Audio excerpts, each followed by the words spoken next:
Class 10 students তার সঙ্গে যারা 11 এ ভর্তি হয়েছে সায়েন্সে তারাও দেখবে।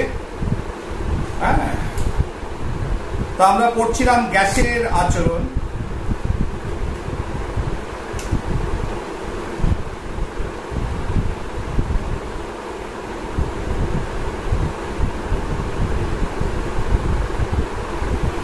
পার্ট 3 আমরা বয়েলস ল পড়েছিলাম এবং একটা জিনিস আরেকটা বলে দিই, সেটা হচ্ছে বয়েলের যে সূত্র, যেটা ভলিউম, গ্যাসের আয়তন এবং চাপের ভিতর সম্পর্ক স্থাপন করেছিলেন রবার্ট বয়েল।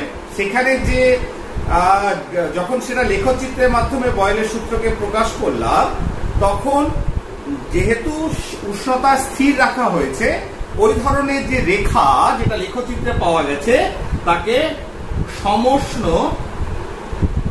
রেখা বলা হয়।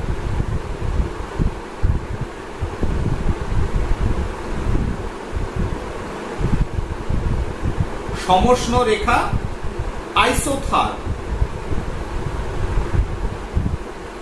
ঠিক আছে, সমষ্ণ রেখা বা আইসোথার্মও বলা হয়। থার্ম মানে হচ্ছে উষ্ণতা, আইসো মানে হচ্ছে সেম উষ্ণতায় যেহেতু বয়েলের সূত্রটা প্রযোজ্য, উষ্ণতা স্থির রাখা হয়েছে, তাই ওই রেখাগুলো যেগুলো পেয়েছিলাম সেগুলোকে আইসোথার্ম বলা হয়ে থাকে। এই কথাটা বলা হয়নি, বলে দিলাম।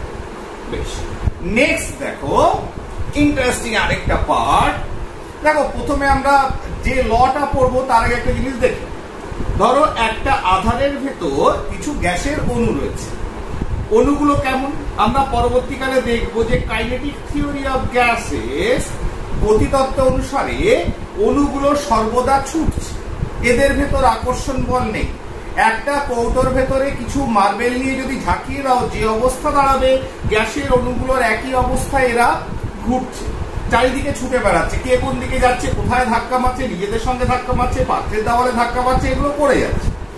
এবার যদি এটাকে উষ্ণতা বাড়াও, যদি এটাকে হিট দাও, কি হবে? তাহলে উষ্ণতা বাড়ালে সেই হিটটা মলিকুলস এর ভেতর যাবে, অণুর ভেতর যাবে। সেই এনার্জিটা অণুর ভেতর গেলে অণুকে আরো কাঁপাবে, অর্থাৎ অণুগুলোকে আরো বেশি গতিশীল করবে। যদি সেটাই করে তাহলে আলটিমেট রেজাল্ট কি হতে পারে? এর আয়তন বাড়তে পারে। তাহলে কি হবে? বেশি ছোটাছুটি করলে তোমার কি হবে? যে আয়তন এরা দখল করেছিল, যদি একটা বেলুন নিয়ে থাকি, উষ্ণতা বাড়ালে সেই বেলুনটার আয়তন বাড়বে। তার কারণ তারা আরো দূরে চলে যেতে চাইবে, ঠিক আছে না, বেশি আয়তন দখল করতে চাইবে। তার মানে উষ্ণতা বাড়ালে আয়তন বাড়ে। এই যে আয়তন বাড়ে উষ্ণতা বাড়ালে, সেটা আমরা বুঝতে পারছি, নর্মাল লজিকেই বুঝতে পারছি যে হ্যাঁ বাড়বে, অণুগুলো আরো দূরে চলে যাবে। কতটা বাড়ে, কি বাড়ে? প্রথম এই জিনিসটা যে উষ্ণতার সঙ্গে গ্যাসের আয়তনের সম্পর্ক কি, সেই জিনিসটা সর্বপ্রথম সবার সামনে তুলেছিলেন যিনি, তার নাম হচ্ছে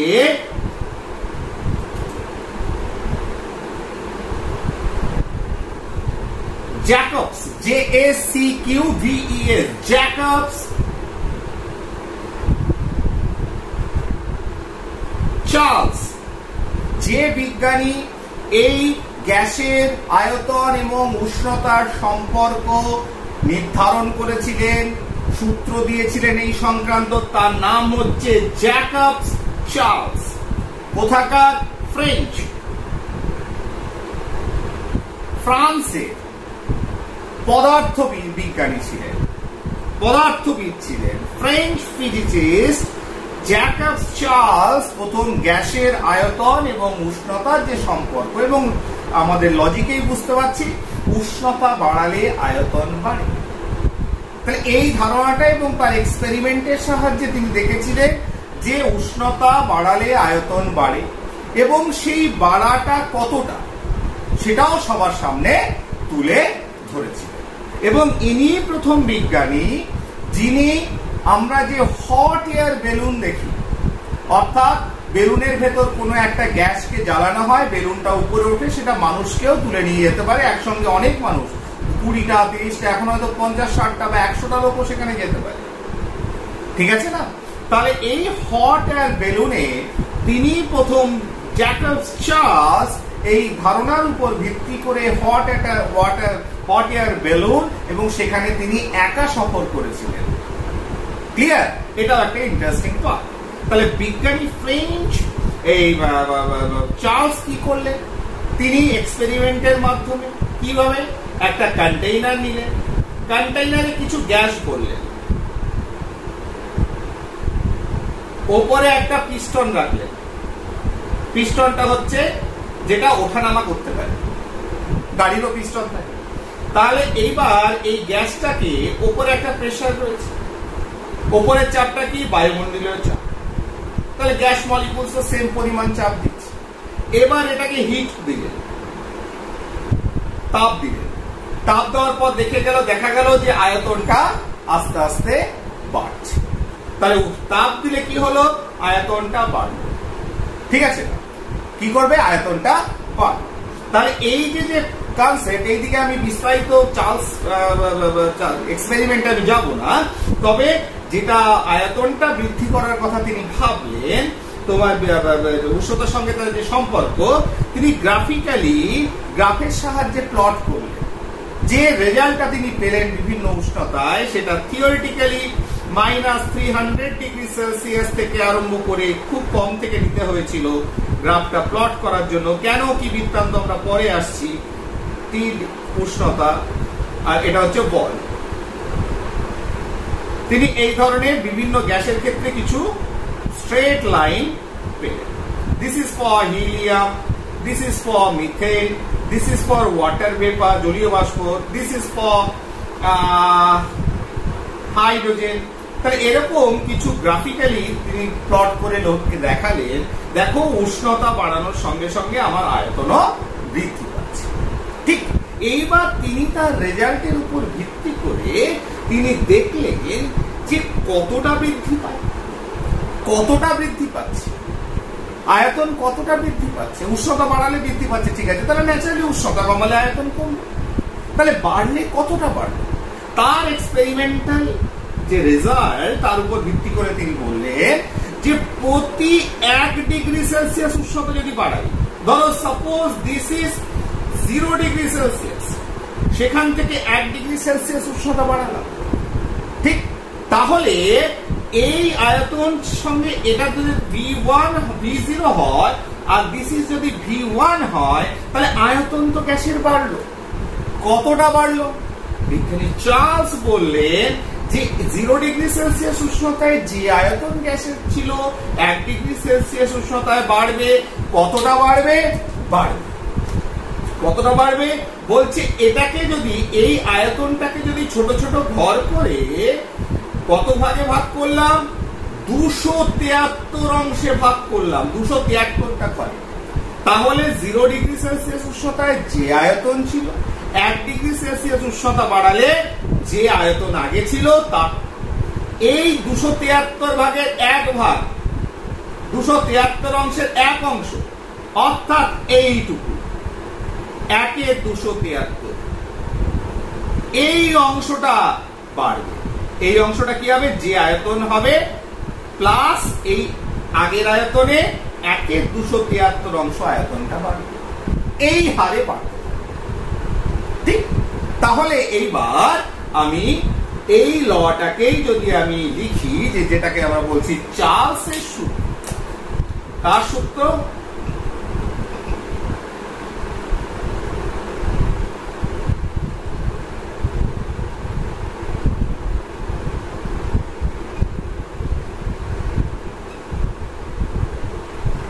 চার্লস ল। তিনি কি বললেন?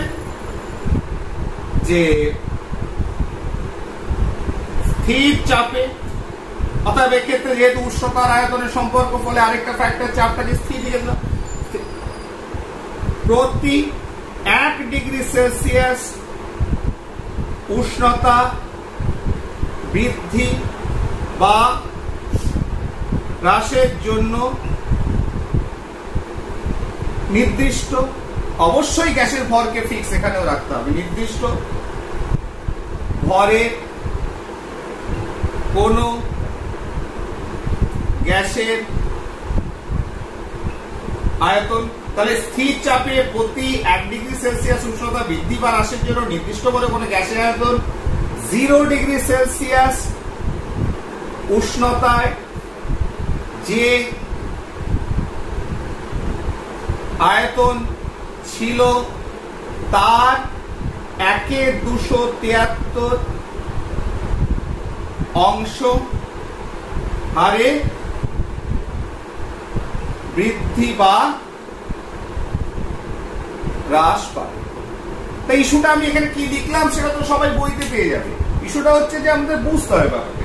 তাহলে যে জিনিসটা বললাম দেখো, স্থির চাপ, চাপকে স্থির রেখেছি, নির্দিষ্ট ভরের গ্যাস, বয়লের সূত্র, চার্লসের সূত্র দুটোতেই স্থির ভর। তাহলে এক্ষেত্রে একটা প্রশ্ন লিখে দিই যে কোনটা ধ্রুবক। তাহলে কমন কনস্ট্যান্ট, তাহলে কোন জিনিসটা এমন একটা জিনিসের নাম বলো যেটা বয়লের সূত্র এবং চার্লসের সূত্র দুটোতেই স্থির। উত্তর হচ্ছে ভর। এরকম প্রশ্ন আসে। তাহলে বয়লের সূত্রে কি কি স্থির ছিল? উষ্ণতা এবং ভর। চার্লসের সূত্রে কি কি স্থির রয়েছে? চাপ এবং নির্দিষ্ট ভরে ভর। তাহলে দুটোর ক্ষেত্রে কমন স্থির কোনটা? ভর। এটা প্রশ্ন আসতেই পারে। এবার দেখো, তাহলে চাপ স্থির রেখেছি, নির্দিষ্ট ভরের গ্যাসের ক্ষেত্রে কি হচ্ছে? 1 ডিগ্রি সেলসিয়াস উষ্ণতা বাড়ালাম, দেখালাম একটু করে। তাহলে 0 ডিগ্রি উষ্ণতায় যে আয়তন ছিল তার 1/273 অংশ হারে যদি বাড়াই তাহলে বৃদ্ধি পাবে আয়তন, আর যদি কমাই 1 ডিগ্রি -1 ডিগ্রি করলাম তাহলে 1/273 অংশ হ্রাস পাবে। তাই তো?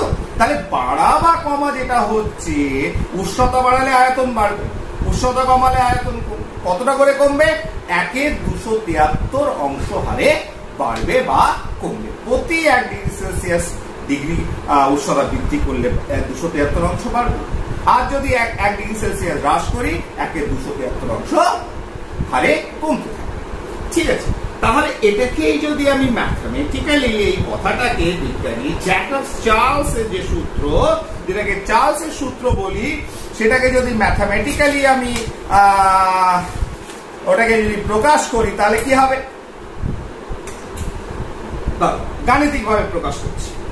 0 ডিগ্রি সেলসিয়াস উষ্ণতায় ধরো আয়তন V1, 1 ডিগ্রি সেলসিয়াস উষ্ণতায়, তাহলে এখানে পাশাপাশি লিখে সুবিধা হবে, 1 ডিগ্রি সেলসিয়াস উষ্ণতায় হচ্ছে V2, 2 ডিগ্রি সেলসিয়াস উষ্ণতায়, সরি এটা V0 করে, এটা V1, এটা V2, তাহলে T ডিগ্রি সেলসিয়াস উষ্ণতায় হচ্ছে V2।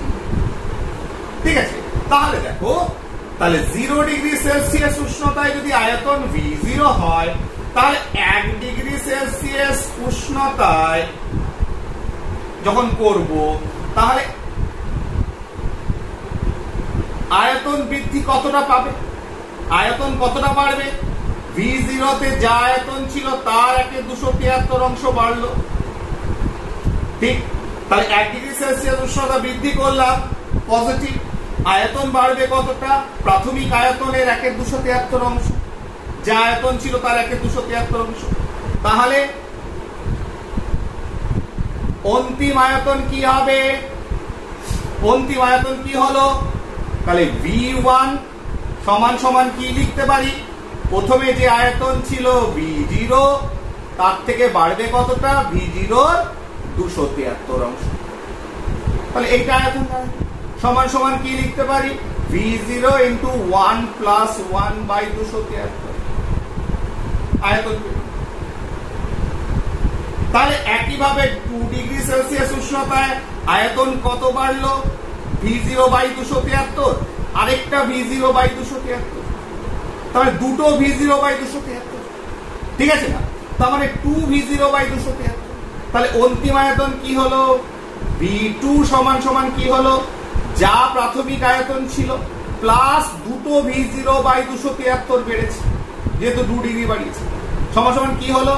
V0 × 1 + 2/273। ঠিক একইভাবে এরকম করতে করতে যদি আমি T ডিগ্রি সেলসিয়াস উষ্ণতা বাড়াই তাহলে আয়তন কত বাড়বে?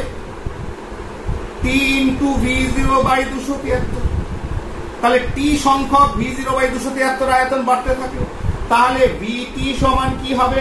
জায়গা নেই বলি ফাইনালি লিখছি, V0 into 1 plus T by 273 1 plus T by 273 this is a final রূপ এটা একটা ফাইনাল রূপ পেলাম T ডিগ্রি সেলসিয়াস উষ্ণতায় আয়তন কত হবে VT is equal to V0 into 1 plus T by 273 ঠিক একই ভাবে আমি এখানটা মুছে দিই আশা করছি কোনো সবাই দেখতে পাচ্ছ ভিজিবল সবই আরে বাবা তোমরা যাতে ভিজিবল হও বোর্ডটা যাতে ভালোভাবে দেখতে পাও সেজন্যই আর বড় বোর্ড লাগাইনি দুই একজন আমাকে কমেন্ট বক্সে দুই একজন লিখেছিল যে স্যার আপনি বড় বোর্ডেও করাতে ভালো হয় কিন্তু বড় বোর্ড এখানে টাঙিয়ে দিলাম আমার পেছনটা দেখতে পাবে আমি যখন লিখবো তোমরা দেখতে পাবে না ঠিক আছে না প্লাস দূরে হবে অনেক কিন্তু এটাই করলে সবাই দেখতে পাচ্ছ সুন্দরভাবে দেখতে পাচ্ছ হয়তো বুঝতে হচ্ছে পুরোটা করা যাচ্ছে না অসুবিধা কিছু নেই দেখাটা আসল আর শোনাটা আসল ঠিক আছে না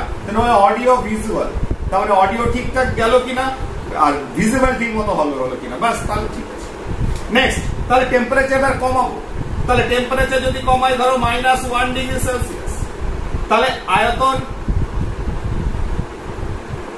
হ্রাস কতটা পাবে একই ভাবে আয়তন কতটা কমবে আয়তন কমবে হচ্ছে -V0 বাই 273 একই পরিমাণ কমলো তাহলে অন্তিম আয়তন কি হলো অন্তিম আয়তন কি দাঁড়ালো V1 ড্যাশ যদি লিখি সমান V0 যা ছিল তার থেকে কমলো কতটা -V0 বাই 273 সমান V0 কমন নাও 1 - 1 বাই 273 তাহলে এটা হলো আয়তন ঠিক আছে এটা মুছে দিব এবার দেখো তাহলে একই ভাবে -2 ডিগ্রি সেলসিয়াস করলে -V0 বাই 273 আরেকটা -V0 বাই 273 দুটো V0 বাই 273 তার মানে কি -2V0 বাই 273 যেটা আগে +20 V0 বাই 273 এখানে দুটো V0 বাই 273 কমলো তার মানে অন্তিম আয়তন কি হলো V2 ড্যাশ সমান হচ্ছে আমি ফাইনালটা লিখছি V0 into 1 - 2 বাই 273 ঠিক একই ভাবে -T এটাকে ডিগ্রি সেলসিয়াস করলে -T into V0 বাই 273 এই পরিমাণ কমবে তাহলে VT dash is equal to V0 into 1 - T by 273 তাহলে দিস ইজ another ফর্ম এটা কিসের জন্য যে হারে বাড়বে আয়তন একই হারে আয়তন কি হবে কমবে তার মানে বিজ্ঞানী জ্যাকবস চার্লসের সূত্রে আয়তনের সঙ্গে যে উষ্ণতা সম্পর্ক তিনি বললেন উষ্ণতা বাড়ালে আয়তন বাড়বে উষ্ণতা কমালে একইভাবে আয়তনগুলো কমবে তার কারণ হচ্ছে যে মলিকুলস গুলো রয়েছে যারা ছুটছে তাদের যখনই ঠান্ডা করে দাও আমাদের কি হয় আমরা গরম পেলে কি হয় ছুটে বেড়াতে মন করে মানে অস্থির হয়ে যায় শরীর ঠিক কি না প্রেশার বেড়ে যায় ভেতরে রক্ত দেখবে উল্টোপাল্টা খাওয়া যায় না তার কারণ কি সবই গোলমাল হয়ে যাচ্ছে কিন্তু যখনই ঠান্ডা পড়ে তখন কি হয় প্রত্যেকটা আমরা এক জায়গায় চুপচাপ বসে থাকি তার মানে মলিকুলস গুলোর ক্ষেত্রে কি ভাবা যেতে পারে যদি এর সঙ্গে কোনো সম্পর্ক নেই মলিকুলস গুলো কি হতে পারে যখনই ঠান্ডা করবে তাহলে তাদের এই ছোটাছুটি ব্যাপারটা কমে যাবে তারা কাছে আসতে চাইবে তার মানে আয়তন তাদের কমবে তাহলে কি হচ্ছে তাহলে দেখা যাচ্ছে -T ডিগ্রি সেলসিয়াসে আয়তন আছে VT = V0 into 1 - T by 273 এইবার এইটাকেই যদি এই জিনিসটাকেই তুমি যে একবার ভাবো যে এই যে ফর্মটা লেখা হলো এবার তুমি ভাবো যে উষ্ণতা তো কমালাম কমাতে কমাতে -273 ডিগ্রি সেলসিয়াস করো না তাহলে কি হবে -273 ডিগ্রি সেলসিয়াস করলে -273 into V0 by 273 তাহলে এটাই যদি ফর্ম হয় তাহলে V273 ড্যাশ ঠিক আছে সেটা যদি করো তাহলে কি হবে V0 into 1 - 273 by 273 তাহলে V273 ড্যাশ তারপরে -273 তাহলে V0 into 1 - 1 তাহলে 1 - 1 কত হলো বা এই তো 273 এখানে গুণ হয়ে গেল 273 মানে 273 0 একবার লিখে into 0 তার মানে V273 ড্যাশ তার মানে আয়তন at -273 ডিগ্রি সেলসিয়াস হয়ে গেল তার মানে কি থিওরিটিক্যালি, ঠিক আছে, থিওরিটিক্যালি অর্থাৎ তোমার তত্ত্বীয় বিচারে আমরা দেখিয়ে দিলাম যে প্রত্যেকটি গ্যাসের -273°C আয়তন হয়ে যাচ্ছে 0। ভি -273°C, যেটা ড্যাশ আকারে লিখেছি, ইজ ইকুয়াল টু 0 পেলাম চার্লসের সূত্র প্রয়োগ করে। কি ইন্টারেস্টিং ঘটনা দেখো। তাহলে এইটা হলো বলেই তার মানে এই যে তার মানে এর থেকে কোনো নিচে উষ্ণতা হতে পারে নো। তাহলে -273 এটাই থিওরিটিক্যালি আমরা দেখাতে পেরেছি সব থেকে কম উষ্ণতা, যে উষ্ণতায় গ্যাসের আয়তন কমতে কমতে 0 হয়ে যায়, 0 হয়ে যায়। কারণ আমি ফর্মুলায় বসিয়ে দিয়েছি, সেখানে আয়তন কত পেয়েছি? 0। ঠিক আছে, তাহলে 0 যখন পেলাম এই উষ্ণতাটাকে, তাহলে -273°C, এটাকেই বলা হচ্ছে পরম উষ্ণতা। তাহলে পরম, আলটিমেট, এর থেকে কম উষ্ণতা হতে পারে না। কিন্তু বাস্তবে ফিজিক্যালি হয়তো আমরা কোনো গ্যাসকে এইভাবে দেখাতে পারবো না যে 0°C উষ্ণতায় তার আয়তন -273°C উষ্ণতায় তার আয়তন 0 হয়েছে, কারণ সেই অবস্থায় সে ওই গ্যাসের স্টেটটা ধরে রাখতে পারে। তার মানে তাকে গ্যাসীয় অবস্থায় রেখে তার আয়তন যে 0 হচ্ছে সেটা আমি থিওরিটিক্যালি দেখাচ্ছি, অঙ্ক কষে দেখাচ্ছি, লতে ফেলে দেখাচ্ছি, কিন্তু বাস্তবে এটা কিন্তু এখনো করা যায়, ঠিক আছে, অ্যাচিভ করা যায় এই জায়গায়। তাহলে এবার পরম উষ্ণতা কি? তাহলে পরম উষ্ণতা কি? নির্দিষ্ট ভরে কোন গ্যাসের আয়তন যে উষ্ণতায় 0 হয় তাকে পরম শূন্য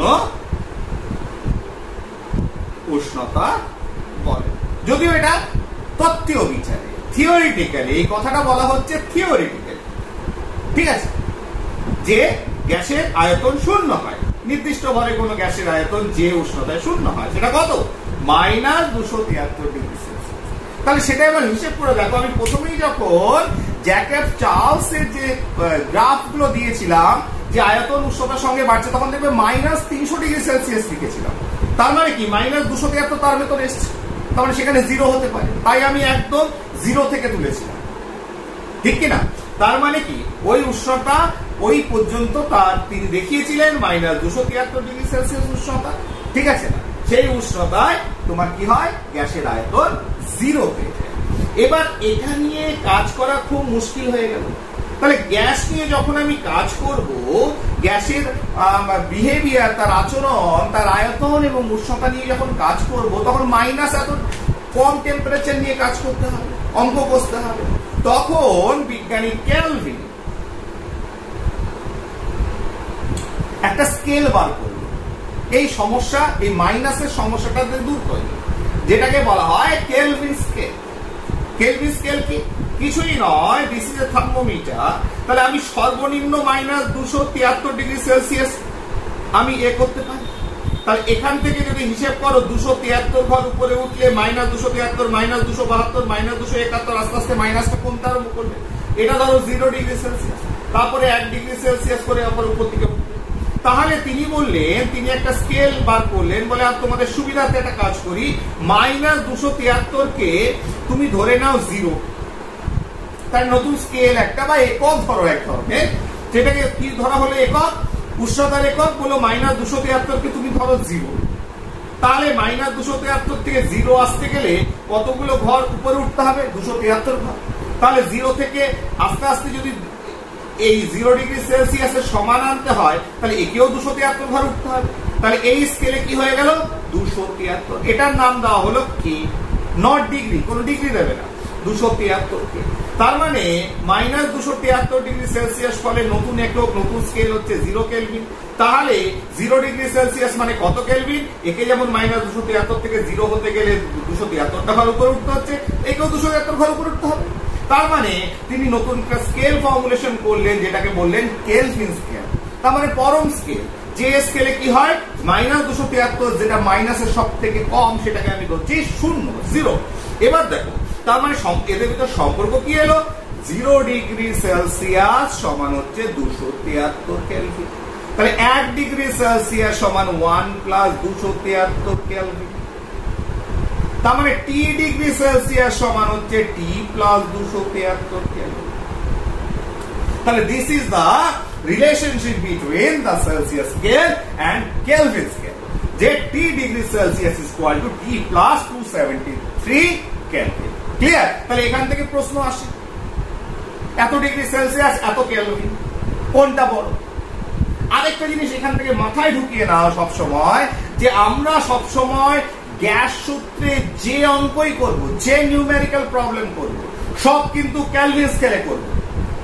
তার কারণ তোমার যে ফর্মুলাটা যার উপর বেস করে করব, চার্লসের সূত্র এখনো কিন্তু ফর্মুলা, একটা ফর্ম আমি লিখেছি, ওই ফর্মটা নয়, আরেকটা ফর্ম, বেটার ফর্মে, যেটাকে তোমার পরম স্কেলের উপর বেস করে বার করব, তার উপর বেস করে নিউমেরিক্যাল প্রবলেম করব, তার উপর বেস করে বাকি ফর্মুলাগুলো দাঁড়িয়ে আছে। ঠিক আছে? যেখানে টেম্পারেচারকে কেলভিনে রাখা হয়েছে, সেই জন্য গ্যাস লসের উপরে যে প্রবলেমই করবে না কেন, সেখানে অবশ্যই টেম্পারেচারকে কেলভিন স্কেলে প্রকাশ করে নেবে। সেলসিয়াসে যা দেবে তার সঙ্গে 273 যোগ করে আগে কেলভিনে করবে, তারপরে প্রবলেম করবে, তার আগে প্রবলেম ধরবে না। টেম্পারেচার থাকলে আগে কেলভিনে করে প্রবলেম করবে, এটা কিন্তু মাথায় ঢুকিয়ে নাও। ঠিক আছে? এবার দেখো, তাহলে এই যে ফর্মটা, তাহলে আমি যদি গ্যাসের আয়তনকে যদি আমি প্রকাশ করি এইভাবে, এটা যদি ডিগ্রি সেলসিয়াস হয়, তাহলে দেখো আয়তন তো আমি জানি যে উষ্ণতা বাড়ালে আয়তন বাড়বে, তাহলে আয়তন তো বাড়ছে উষ্ণতা বাড়ার সঙ্গে সঙ্গে, কিন্তু আয়তন কি 0 হচ্ছে? এখানে 0, এটা হচ্ছে 0°C। ঠিক আছে, ধরো T°C, 0, 1°, 2°, 3°, তাহলে 0°C কি আয়তন শূন্য হচ্ছে? নো। তাহলে আয়তন শূন্য হবে কোথায়? যদি এটাকে পেছনে খাই, -273, তাহলে -273 আয়তন কি হচ্ছে? 0 হচ্ছে। তাহলে এই গ্রাফিক্যাল রিপ্রেজেন্টেশনটাকে মাথায় রাখবে, যে এখানে ওয়াইটা 0 হচ্ছে না, তাহলে y 0 হচ্ছে, v এর ভ্যালু কখন আয়তন শূন্য হচ্ছে? আমরা একটু আগে দেখলাম -273, 0°C নয়, -273 শূন্য হচ্ছে। ঠিক আছে? তাহলে এই যে গ্রাফিক্যাল, এই যে রেখাটা পেলাম লেখচিত্রের, এটাকে কি বলবো? আইসোবার, সমচাপীয় রেখা। আগেটা যেমন সমস্য রেখা, এটা সমচাপীয়, আইসোবার। ঠিক আছে? এটা মাথায় রেখে দিবে। অনেক সময় পরীক্ষায় তো একটু ঘুরিয়ে দিতে পারে, ঠিক আছে, এই টার্মটা ইউজ করতে পারে, তখন বলবে এটা আবার কি স্যার? আইসোবার, আইসোধাম তো কোনদিন স্টুডেন্ট কিছু না, নাতে এক্ষেত্রে তো তোমার কি হয়েছে? চাপটাকে স্থির রাখা হয়েছে। অতএব সেটা হচ্ছে স্থির চাপে, যেহেতু এইটা চার্লসের সূত্রটাকে আমি এখানে প্রকাশ করলাম, আয়তন এবং উষ্ণতার রিলেশনশিপটাকে যেহেতু সমচাপে, তাই সমচাপীয়, বা এটাকে বলা হয় আইসো। ঠিক আছে? এইবার চলে আসি, যে অনেক সময় একটা প্রশ্ন দেয়, সেটা আমরা তো কেলভিন স্কেল পেয়ে গেলাম, তাহলে কেলভিন স্কেল মানে T°C is equal to T plus 273 kelvin. ঠিক আছে? এখানে যেমন ছোট হাতে, এটাকে তোমার বড় হাতে প্রকাশ করা হয়। টেম্পারেচারকে কেলভিন স্কেলে টিটাকে কোন হাতে প্রকাশ করা হয়? বড় হাতে প্রকাশ করা হয়, আর এই ক্ষেত্রে ছোট হাতে। এটা একটু মাথায় রেখে। এইবার অনেক সময় প্রশ্ন আসে,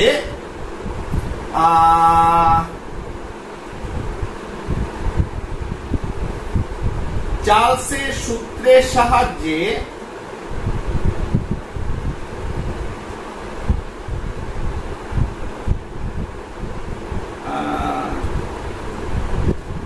গ্যাসের আয়তন ও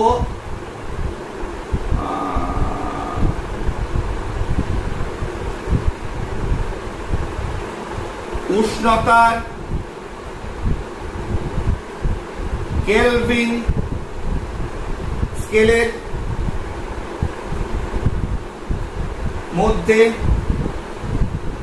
সম্পর্ক নির্ণয় করো, কিংবা বা বলতে পারে চার্লসের সূত্রের সাহায্যে প্রমাণ করো V1 by V2 is equal to T1 by T. V1 by V2 is equal to T1 by T.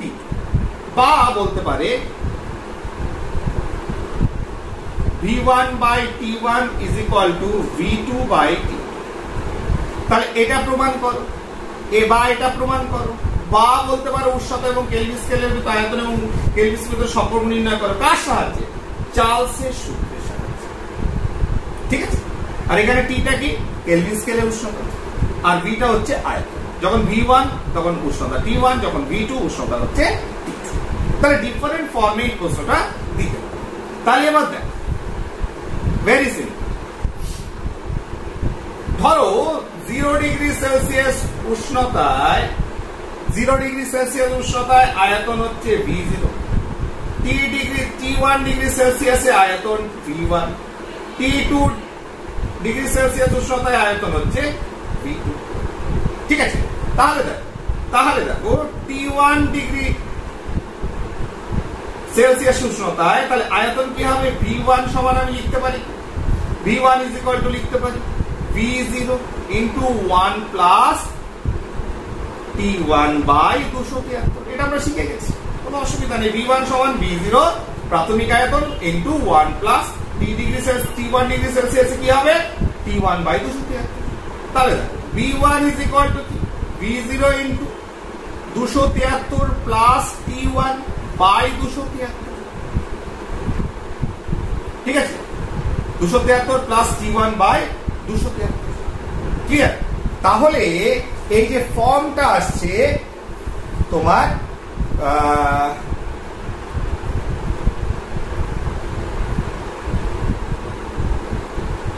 এবার T1 plus 273 সমান সমান কি? T1 plus 273 সমান হচ্ছে কেলভিন, T1 কেলভিন। তাহলে আমরা লিখতে পারি T1 by 273 বা V1 by T1 সমান হচ্ছে V0 by 273। তাহলে এটা ধরো 1 নম্বর। দিস ইজ ইকুয়েশন 1, যেখানে কি পেলাম? V1 by T1 সমান হচ্ছে V0 by 273। ক্লিয়ার? কারো বুঝতে অসুবিধা হয় না? তাহলে এখানে কেন T1 লিখলাম? কারণ 273 আর সেলসিয়াসে T1 সমান হচ্ছে কেলভিন স্কেল, T1 কেলভিন। তাহলে কেন? আর এগুলো সব সেলসিয়াস স্কেল। তাহলে এবার চলে আসি নেক্সট প্রবলেম। একটু সময় চলে এসছে, ফাইন। এবার দেখ, ঠিক একইভাবে আমি V2 সমান সমান কি লিখতে পারি? V0 into 1 plus V2 কত? টেম্পারেচার ছিল কত? T2 by 273। তাহলে V2 সমান হচ্ছে V0 into 273 plus T2 by 273। তাহলে আমরা এখান থেকে কি আনতে পারি? আমি লাস্ট লাইনটা এটা দেখে দিচ্ছি এই পোরশনটাকে।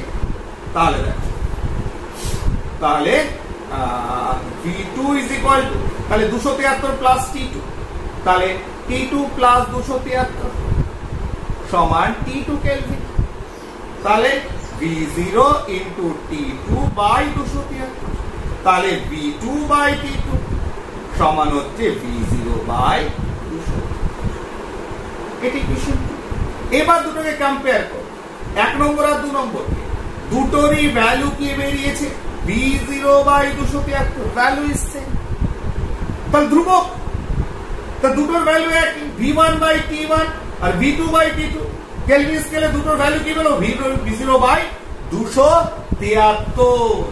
তাহলে আমরা লিখতে পারি কি এখান থেকে আমরা সরাসরি চলে যেতে পারি যে V1 by T1 সমান V2 by T2 সমান কনস্ট্যান্ট।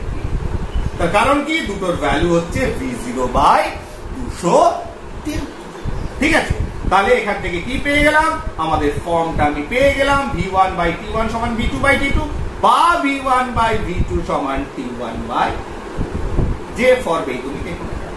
তাহলে এই প্রশ্নটা পেলে কিন্তু অনেক সময় অনেকে ঘাবড়ে যায়, মানে ঘাবড়ে যায় বলতে কি, দেখো আমি আশা করছি কেউ ঘাবড়াবে না, কারো কোনো প্রবলেম হবে না। আমার নিজের স্টুডেন্ট, যারা স্কুলের স্টুডেন্ট রয়েছে তাদের দেখেছি অনেক সময় এই প্রশ্নটা করতে, যে চার্লসের সূত্রের সাহায্যে v1/t1 = v2/t2 এটাকে দেখানো। সেক্ষেত্রে একটু ওদের মাথা প্রথমে একটু বিগড়ে যায়, তারপর ঠিক হয়ে যায়। জিনিসটা সোজা, কোনো অসুবিধা নেই, আমি জাস্ট বসিয়ে দিলাম, খালি ধরাটা খালি মাথায় রাখবে। 0 ডিগ্রিতে v0, তোমার t1 এ v1, t2 তে v2, এবার বসিয়ে দাও ইকুয়েশনে। চার্লস যে ইকুয়েশন তৈরি করেছিল দেখবে অটোমেটিক চলে আসছে, দুটোর মানই পেয়ে যাচ্ছে, v0/273 ধ্রুবক, অতএব v1/t1 = v2/t2 পেয়ে গেছে। এবার দেখো এই যে চার্লসের সূত্রে যে আলোচনা করলাম, তাহলে কেলভিন স্কেলে যদি আমি প্রকাশ করি কেমন দাঁড়াবে? তাহলে কেলভিন স্কেলে যদি প্রকাশ করা হয় আরেকটা স্থির চাপে, যেটাকে আমরা বলি আইসোবার, তার মানে কি হচ্ছে ভলিউম বাই, যখন ক্যাপিটাল ডি দিলাম বড় হাতের ডি, মানে এটা কেলভিন স্কেল, তার মানে 0 কেলভিন। 0 কেলভিন মানে কি, মাথায় ঢুকিয়ে নাও, -273 ডিগ্রি সেলসিয়াস। তাহলে এখানে আয়তন এখানে কি হয়ে যাচ্ছে, 0 হয়ে যাচ্ছে। তাহলে যখন কেলভিন স্কেলে প্রকাশ করবে তখন এইভাবে পড়বে, মানে এখানে অরিজিন থেকে শুরু হবে, কারণ এটা 0 কেলভিন, -273 ডিগ্রি সেলসিয়াসের সমান, তারপরে এটা 0 হবে। ঠিক আছে না? আরেকটা হচ্ছে কি, আরেকটা ধরো, তাহলে এটা 2 নম্বর গ্রাফিক্যাল রিপ্রেজেন্টেশন, সবই হচ্ছে রিঅ্যাকশন, আইসোবার, এগুলো সবই হচ্ছে। তার একটা হচ্ছে v/t, আর হচ্ছে কেলভিন স্লোপ। দেখতে পেলাম v1/t1 = v2/t2 = k। তাহলে এই যে v/t টা তো ধ্রুবক, তার মানে এক্ষেত্রে তোমার যেমন তোমার পিভির সঙ্গে পিভির সঙ্গে ভি এর পেয়েছিলাম, গ্রাফিক্যাল হিট পেয়েছিলাম, তেমনি এটা এক্স অ্যাক্সিসের সঙ্গে প্যারালাল করবে, কারণ v/t আয়তন এবং উষ্ণতার যে রেশিও সেটা হচ্ছে ধ্রুবক। v1/t1 = v2/t2, যে কোনো অবস্থায় তুমি এ করো না কেন তাদের ভ্যালুটা কি পাবো, সেটা ধ্রুবক পাবো, v/t এটার সঙ্গে এটা পেয়ে। তাহলে চলে গেল চার্লসের সূত্র। আরেকটা হচ্ছে আয়তন যে প্রসারণ হলো, তাহলে কতটা প্রসারণ হয়, প্রত্যেক 1 ডিগ্রি সেলসিয়াস উষ্ণতা বৃদ্ধি বা হ্রাসের জন্য যে পরিমাণ আয়তনের সংকোচন বা প্রসারণ হবে, সেটা হচ্ছে যে আয়তন ছিল তার এই অংশটা, এটাকেই বলা হয় গ্যাসের কোএফিসিয়েন্ট অফ ভলিউম এক্সপানশন। তার মানে হচ্ছে গ্যাসের আয়তন প্রসারণ গুণাঙ্ক। এটাকে কি বলা হয়, আয়তন প্রসারণ গুণাঙ্ক। তাহলে গ্যাসের volume coefficient of volume expansion, যেটা আয়তন প্রসারণ গুণাঙ্ক, সেটার ভ্যালু কত, সেটা হচ্ছে 1/273। কোএফিসিয়েন্ট অফ ভলিউম এক্সপ্যানশন বা ভলিউম কোএফিসিয়েন্ট অনেক সময় বলে। ঠিক আছে, গ্যাসের আয়তন প্রসারণ গুণাঙ্ক বা আয়তন গুণাঙ্ক কাকে বলে সেটা বুঝে গেছে। ঠিক আছে, তাহলে এই ভগ্নাংশটা এটাকেই বলা হয় গ্যাসের আয়তন প্রসারণ গুণাঙ্ক। ফাইন, আমি দেখে নিই একবার, হ্যাঁ আর কিছু আছে কিনা। নো, ঠিক আছে, তাহলে আমরা আজকে এখানে শেষ করি, কারণ হচ্ছে আরো লেন্দি হয়ে যাবে। তাহলে আমরা বয়েলসের সূত্র এবং চার্লসের সূত্র দুটোকে আমরা পড়ে নিলাম। ঠিক আছে, নেক্সট আমরা আসবো বয়েলের সূত্র, চার্লসের সূত্র এবং তার সঙ্গে অ্যাভোগাড্রোর সূত্র, তিনটাকে একসঙ্গে মিশিয়ে দেখা যাক কি বেরোয়। তাহলে আদর্শ গ্যাসের ক্ষেত্রে, তাহলে এদের বলা হচ্ছে আদর্শ গ্যাস। হ্যাঁ, আমরা ধাপে ধাপে এগোচ্ছি, আস্তে আস্তে সব অ্যানালাইজ করবো। তাতে বয়েলের সূত্র, চার্লসের সূত্র আমরা পেয়ে গেছি। আর একটা কথা বলার, সেটা হচ্ছে ক্লাস 10 এর সঙ্গে 11 এর স্টুডেন্টরাও দেখবে, হেল্পফুল তোমাদেরও রয়েছে গ্যাসের আচরণ। ঠিক আছে, গ্যাসের প্রপার্টিস, সেখানেও তো আর কয়েকটা জিনিস বেশি আছে, কিন্তু এটা পড়লে অনেকটা কভার আপ হয়ে যাবে। ঠিক আছে, কিন্তু 11 এর জন্য করা হচ্ছে না, ক্লাস 10 এর জন্য করা হচ্ছে। আর যে সমস্যাটা আগে বলা হয়েছিল সেটা হচ্ছে অনেকে খুঁজে পায় না আমার লিঙ্কগুলো, ভিডিওগুলো। ঠিক আছে, যদি মনে হয় যে দেখার ইচ্ছা থাকে, এটা আরেকবার বললাম, আমার বলতে খুব খারাপ লাগে, অত বারে বারে বলতে ইচ্ছা করে না। সাবস্ক্রাইব যদি মনে হয় তো করে নিও, তাহলে একসঙ্গে সব ভিডিওস পেয়ে যাবে। এবং চেষ্টা করছি ক্লাস 10 এর মোটামুটি সব চ্যাপ্টার গুলো করে দাও, তার সঙ্গে 9 যে কটা করার চেষ্টা করছি। ঠিক আছে, ওকে, থ্যাংক ইউ।